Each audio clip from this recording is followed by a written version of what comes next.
Kira had learned early in life that some houses feel colder than winter even when the heater's on. At 16, she lived with her foster mom, Denise, and Denise's biological son, Trey, in a small two-bedroom apartment in a rundown complex in Brooklyn, New York. While Trey got second helpings at dinner, new sneakers every month, and warm hugs after school, Kira got cold stares, shouted instructions, and silence. Kira had one struggle. She had trouble reading and writing.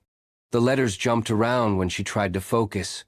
Her teachers suspected dyslexia, but Denise never followed up. Lazy girls always find excuses, Denise snapped one day when Kira shyly asked for help with an assignment. You can't even read properly, and you think you'll become something? What Kira lacked in words, she made up for in artistry. Every night, after her chores were done and the shouting stopped, she would escape to her tiny corner with a pencil and sketch pad. She drew gowns, suits, sneakers, even bags, things she imagined wearing to a world far from hers.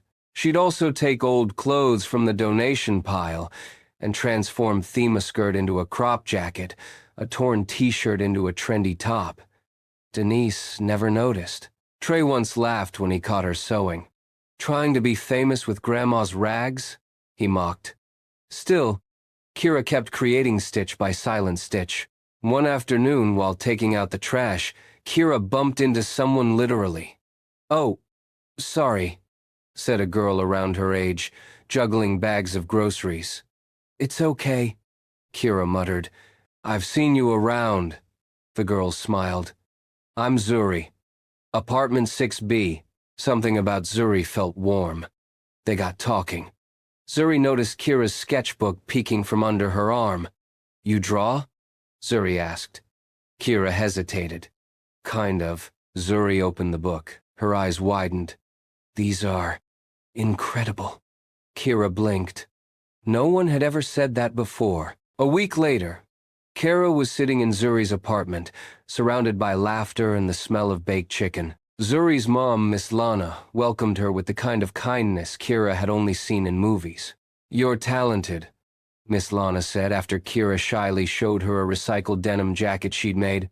There's a teen fashion camp that opens up for scholarship entries next month. You should apply. Kira's eyes lit up.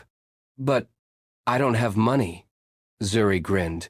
What if we make some? And so, a plan was born. Zuri helped Kira set up a tiny thrift resale Instagram page, Restyle by K. They bought old clothes, revamped them, and sold them locally. They worked late into the night, hiding the money in an old cereal box in Miss Lana's kitchen. Kira was 20 short from the application fee when Denise found the stash while looking for sugar. She screamed, You've been stealing, haven't you? Look at you thinking you're something. She tore the envelope of money and, worse, shredded the garments Kira had been preparing for her entry portfolio. Tears rolled silently down Kira's cheeks as she watched her dreams fall apart, thread by thread. That night, Zuri and Miss Lana came to her. I had saved for a beach trip, Miss Lana said softly. But this is more important. They handed Kira a new envelope, enough for the competition, enough for her portfolio, enough to try again. Kira broke down. Why are you helping me? Miss Lana smiled. Because family isn't always who raises you. Sometimes it's who sees you. Kira was accepted into the program. She worked harder than she'd ever worked before.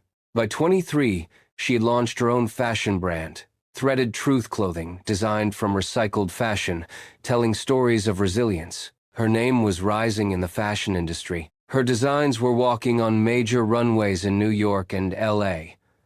Miss Lana and Zuri were still by her side now, her business partners and biggest cheerleaders.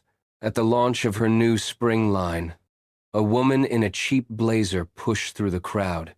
It was Denise, tired, aged, and visibly flustered. My son Trey. He's in jail. He needs bail. Please, Kira, she said, ignoring the cameras. I know we didn't have the best relationship, but... Kira looked at her, calm, resolved. You didn't treat me like family, she said quietly. You treated me like a burden, Denise stammered. But you made it. Thanks to us taking you in. No, Kira interrupted. I made it because someone else believed in me. Because someone loved me when you chose not to. She paused, then opened her purse and handed over a check. This is the last thing you'll ever get from me, she said. I hope Trey gets help, but I'm done chasing love from people who never gave it. Denise took the check, speechless, as Kira walked away toward Zuri and Miss Lana. In her first memoir, Kira wrote, "Sometimes the ones who hurt you made space for the ones who would heal you.